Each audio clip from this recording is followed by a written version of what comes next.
You say get organized. Another key to a successful job search is being organized. Yeah, there's a lot of paperwork and there's a lot of process in a job search, and you can't be fumbling for things. And nowadays, most interviews begin with phone interviews. When that phone rings, you need to have your resume next to the phone. I teach people to customize resumes for each job, and that means that if a particular company calls you, you need to immediately access where that is. You need to know who they are. You don't want to be saying, "I'm sorry, I don't remember." I mean, you can momentarily ask for a little clarification.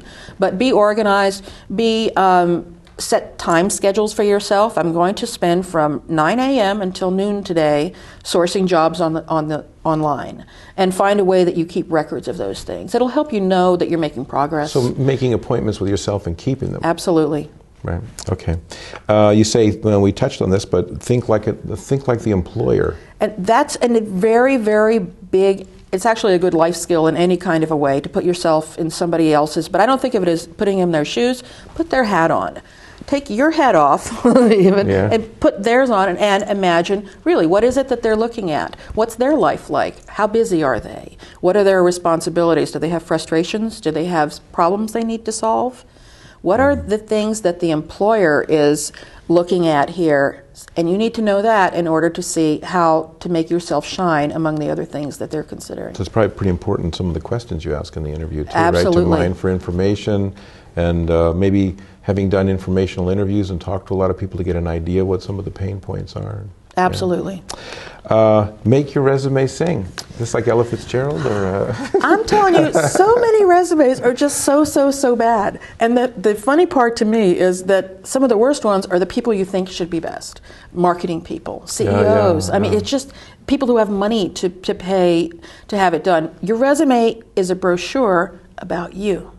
And it's the piece of paper that someone is going to judge you on entirely, because in most job search processes, you're emailing your resume somewhere or you're posting it up. It's all they have to go on. So make it sing. Make it sing your praises. Make it show what's special about you. Let it show your personality.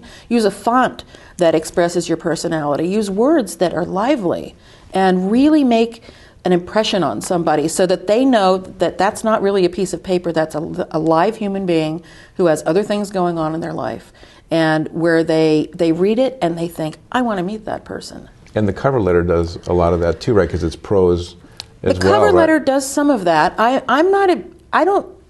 A lot of people teach the cover letters are the way you sort of make up for the things that are missing in your resume, right? You say no, huh? I say, if something's missing in your resume, fix it before you send that resume. If there, I've got cover letters. Not on my resume is this job that I had. That's exactly what you're talking about. I'm thinking, if that's important, put it on the resume instead of me thinking that because sometimes I don't get the cover letter, or I don't print a cover letter, or I don't forward the cover letter.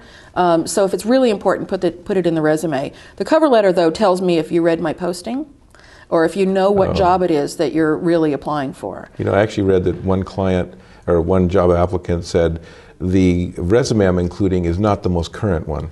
Thank you. You say leverage your personal network. Leverage your personal network. Make sure that everyone you know knows that you're looking for a job.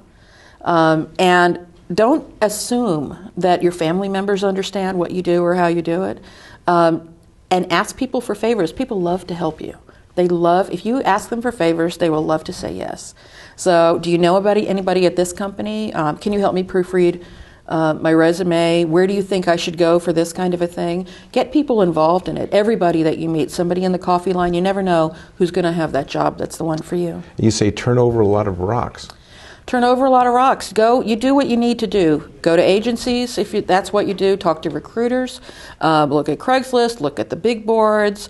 Wherever you can possibly look. Look at trade associations. Very often have job postings for their particular industry. Wherever you have to go, just keep looking and keep looking and keep looking.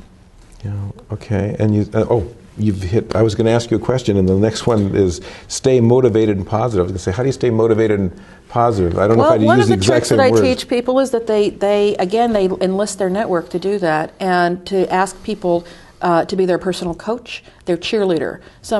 Have somebody who knows that you might call them up and say, I cannot deal with sending out one more resume and not getting a response, who agrees that they're going to give you a pep talk. Really? Yeah, so that they'll keep you going. You know, that you have people on your side and you don't feel lost. Job hunting can be very lonely, especially now in this age of the internet. We're just sitting at the computer, staring at a screen. You know, get people to be supporters for you. That's why I encourage people to try out success teams or buddy systems where they're helping. They can call Same each kind other, of thing. right? Absolutely. Because we're great at other people's problems. But, yeah. Now, can I interject something that I totally forgot? So back on the resumes, which is my passion, on my website, you can get a free ebook called 10 Reasons Your Resume Ends Up in the Trash and What You Can Do About It. Okay. And that really is some of the basic things that, you know, like misspellings or weird formatting or strange dates, things like that, that are the really sort of top line pieces. Okay, let's talk about being a recruiter. Like, what kind of skill? You know, somebody out there is listening and says, "Geez, I want to be just like her." What skills and personalities does it take? I mean, do you have to have a hairstyle like that? I mean, what is it? What is it? You have to have a certain look. If you want. So, what does it take?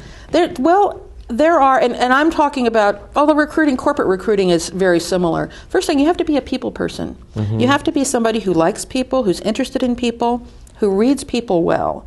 You really have to be the one who, when somebody tells you their secret, you knew that already, because you just sort of got who they were by how they carry themselves, those sorts of things. We don't always tell. And you have to be a matchmaker. And that's one of the questions when I used to hire and train recruiters at my agency. It was like, are you the one people call to know which restaurant to go to? Do you tell them, you know, if I say, where should I go for dinner for my anniversary? Well, you could do this or this or this. Natural matchmakers are always thinking, you need to meet that person, you need to meet this person. And those people are the ones whose networks and whose personalities will really make a lot of success as a recruiter, because that's really what it is. It's matchmaking. Is it important to be outgoing? Are most people that are recruiters I have met recruiters who are not outgoing. Uh-huh. But they're not very likable, and that's one of the other. You have to be likable. Mm-hmm. And so if you're not outgoing but you're extremely likable, maybe, but generally you have to be willing to, you're meeting strangers all the time, and you have to be able to create comfort with those strangers very quickly. They have to trust you, you have to get relatedness. So yeah, you sort of have to be outgoing. So work on being likable. Likable and outgoing. Okay. You want to be a recruiter? I don't know, but I know we're out of time. Okay. Thank you so much for being on the show. My pleasure. Thanks so much for having me. Wonderful energy, and they can contact you and find out about the book and the resume. And absolutely. Thank you. And thank you for watching You're Hired. If you have any input for us about this show, questions about jobs and careers, feel free to email me at steve@bayareacareercoach.com. Again, it's steve@bayareacareercoach.com. And do check out the website. You can sign up for their free career newsletter, find out about individual coaching, the 12 keys to getting a great job, and you can also contact anybody who's ever been on the show, because we list all the websites and email it so they can contact you and get input from you about recruiting and about everything else as well, in your book as well. Anything I can share, I'm happy to. Okay, thank you. That's all at www.bayareacareercoach.com. Again, it's www.bayareacareercoach.com. Thanks for watching, and we'll catch you next time on You're Hired. And I bet you say that a lot. You're going to be hired, right? I don't know, but I think I'll say it next time. Yeah. I didn't get to the challenges and rewards, but at least I was able to ask you that.